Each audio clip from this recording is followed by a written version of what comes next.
Hello, cool people. How are you? Hope you're doing great.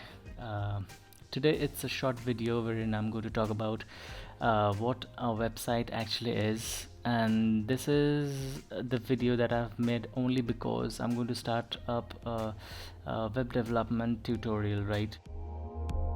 So I just wanted to share a small talk with you in regarding to what a website actually is.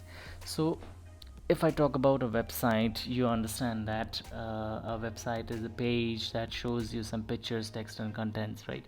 And some phone numbers and emails.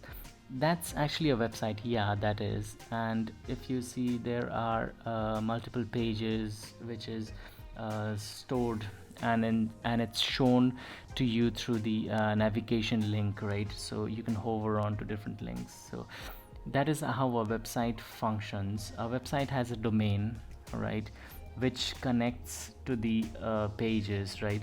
And through that, when you search in the domain, you get a collection of pages. So basically what happens, a collection of pages is what we put up on the browser, like on the server, I'm sorry, not the browser, it's on the server. So when a client side request comes in, the data is fetched from the server and it's shown on the client side, I'm sorry.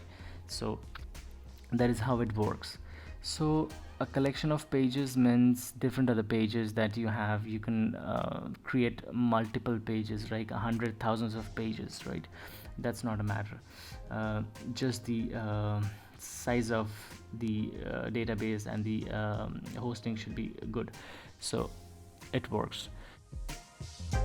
So when we talk about websites, we have two types of websites, which are static and dynamic, right? So you must be knowing what a static website is by now. A static website basically is a website which has very limited amount of interactions. It's just some content that is put up, some images that is put up, and phone numbers and email IDs wherein you can contact them directly. You'll not feel that interaction with the user, like the creator of the site, right? He or she has, or the company has just created the website and put up on the server, and it's showing you that the content is being shown by the creator, and that's it. So nothing to nothing much to do with it. So that's what it is.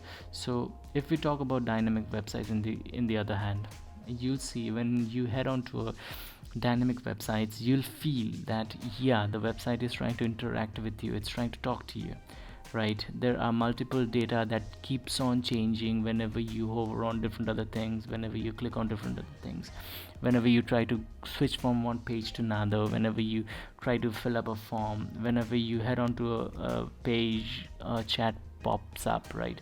So there are different interactions that a creator of the website is trying to do with you. That is what a dynamic website it's all about. So nothing much.